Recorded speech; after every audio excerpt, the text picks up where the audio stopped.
Hey everybody, I'm back. I had to stop painting yesterday because things got a little busy with my son and school, and I had to ship a bunch of babies. But I'm back at it today. I'm gonna do some red layers next.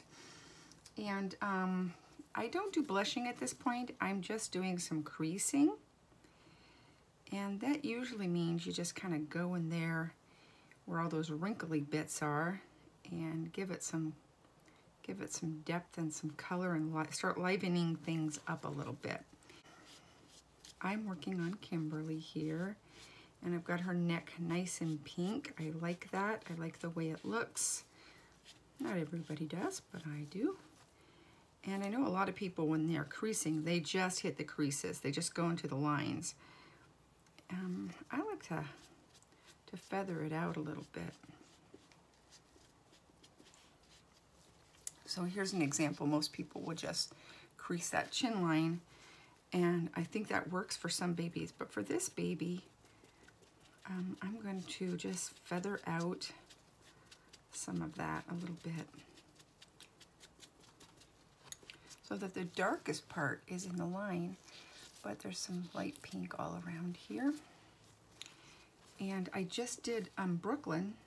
Here she is. And I did her in vintage pink, and remember I said I wanted to keep her super light and pale, and so I didn't do her creasing as dark as I might have. This is a good time to hit those lips once. Try to make sure I'm not sounding like I think I'm the expert. I'm not, but I find that for myself that I don't like to get the lips all at once. I like to just do them a little over time. And just stain them bit by bit. And look at this. So this looks very silly. Looks like a child is putting on lip gloss. Now, the reason why I do that is because this is the first time I'm getting this pinked up. And I don't want just skin and then red lips. To me, that doesn't look realistic. I'm just going to feather some of this pink out around the lips, and then stain the inside of those lips just a little. Kind of just avoid that nursing bump a little bit. I don't want the lips to be so defined. At least not on this baby. She has very, very tiny little lips. And let me get inside those nostrils. We got to start darkening them up little by little, just a little at a time. Same with the nose. Anybody who knows my babies knows I like a little pink drunken leprechaun nose. Not all babies have red noses. Most babies don't unless they're sick, but I just like the way it looks. I like a pink nose. You know, you have to find your own way. I know, I'm gonna start on that again. I was on a doll forum yesterday that I belong to, and I just had too much iced tea and a little too much PMS, and I just started talking about art and babies, and you know, I'm not sure anybody wants to hear all that, but it's imparting my wisdom. Isn't that funny how people always feel like they have so much to share? I think if it comes from a good place, it's a good thing. You know, especially people that are a lot older than you. I know I used to, when I was much younger, my aunts and uncles or my grandparents would start telling me all kinds of things, imparting their wisdom. I'd be like, oh my gosh, that's all dated, and times have changed, and oh, look at this. Isn't this terrifying? Ah, it's not going to stay that way. You tell me all these things, and I'd be like, oh gosh, you're so old. And lucky for me, I have a good memory, and I retained a lot of that, even though I was being a grumpy little shit, because it really was good advice. You know, it might not have pertained to my exact situation, but some of what they were saying was true, you know?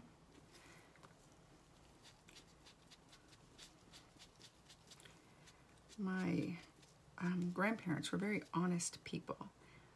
My grandfather wasn't the greatest guy in the whole world, you know, but Something I respected about my grandparents was that they believed in the truth. It wasn't even like they were making a conscious decision, like they were saying, what should I say in this moment? Their default was always just to tell the truth. And I think they instilled that in me too. My biological parents, not so much.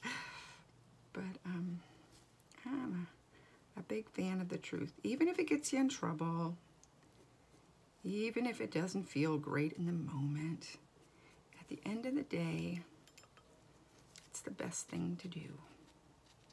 My grandparents taught me the basics of cooking, which I have, it's like tattooed in the cells in my body. Every time I cook, I'm cooking the way they taught me. I mean, I tweak and change things, and my food choices are a lot different than maybe theirs would have been, because we come from different times and have different access to different types of foods. But my skills in the kitchen are from them completely. My great-grandparents were immigrants. My great-grandmother never learned to speak English, refused to speak English, write or read in English. I don't even think she knew how to read or write, actually. I'll never know. She signed her name with an X. And they came here and they worked really, really, really, really hard, like most immigrant families do. And they built a really good life for themselves. A really good life. They were respectable people. My great-grandmother was mean. Oh my God. She was that old school immigrant grandmother, you know? I was terrified of her. I swear to God, I don't think I ever saw her smile, that woman. But she had integrity. You know, she kept her word. She worked hard. They paid their taxes on time.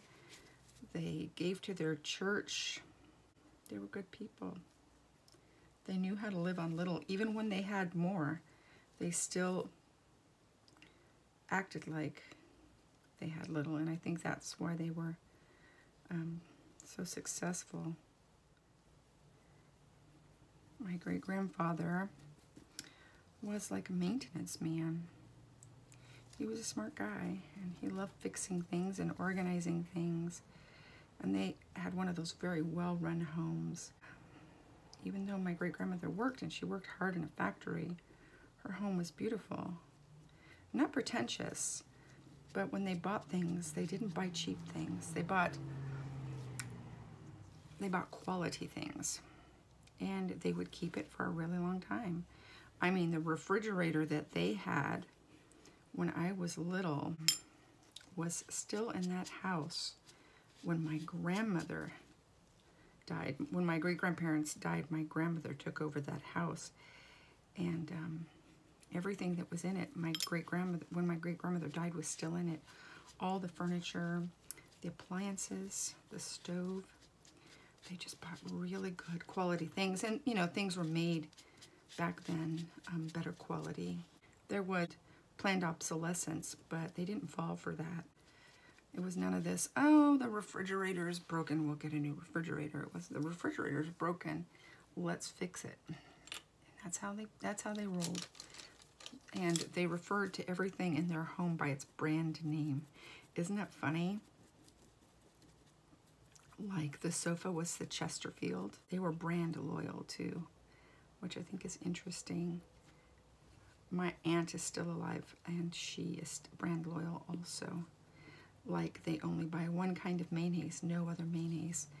They, you know, my great-grandfather bought his shoes from the same place till the day he died, Florsheim. And no other shoes, just those. They were very light consumers. When they made a purchase, they did it up big, but it's because they planned to have that object or that appliance or whatever it was forever. It wasn't like, oh, look, everything's mint green. Let's tear everything out of the kitchen and let's have a mint green kitchen and get new appliances that match. Oh, look, our blender doesn't match, you know, the rest of the appliances. Nope, everything was the same color, mostly white. My great-grandmother had this table in front of her sofa. Beautiful, you know, oval. I used to refer to it as old lady furniture, you know, shiny cherry looking table. And every single day,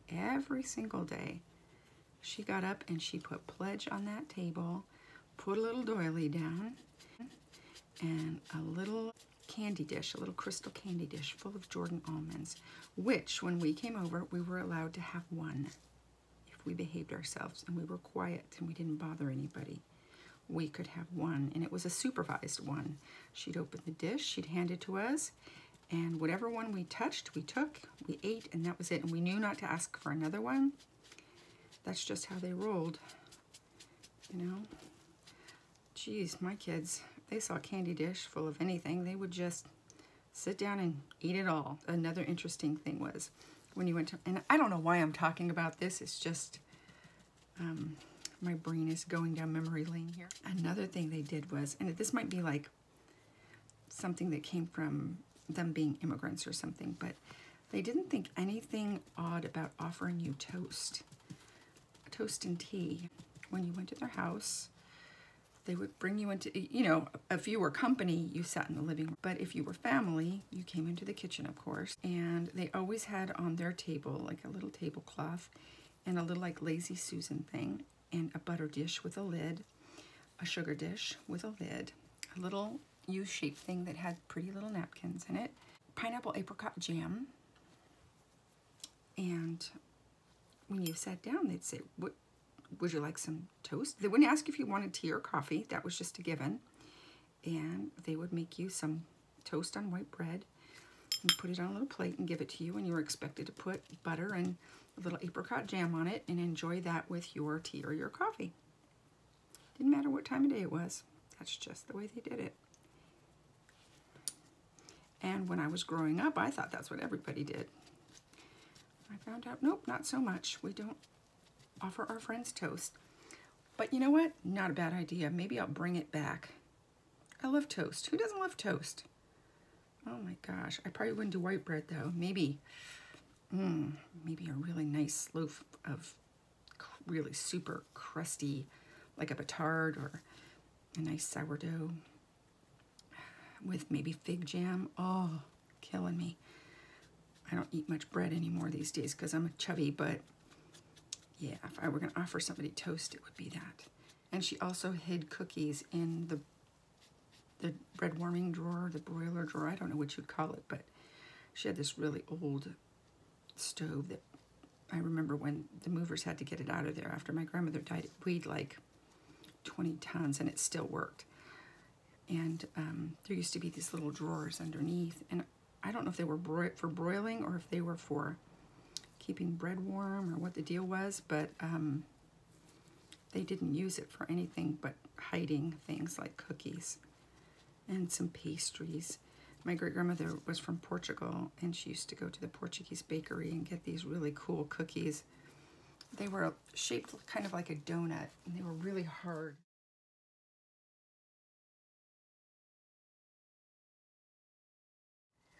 And the only way to describe them was they were reminiscent of kind of the flavor of a fortune cookie. It wasn't shortbready. I don't even know what those cookies are called anymore. It's been so long. She'd have those, and she'd have like meringue cookies. And she'd also have this little string of dried apricots or dried figs, which I loved when I was a kid. God, I love dried figs. She'd get them at the Portuguese market. And they'd be dried and kind of smooshed into this little, look like a little blossom, and strung on this thick piece of twine in a circle. And you could hang them in your kitchen, but she used to put them in her little cookie drawer. And once in a while she'd pull them out and take them off, and we'd have toast and figs or toast and apricots. And on the holidays, that was always something that was out on that little shiny, overly pledged table. A whole tray of dried fruits. Dates, almonds, apricots,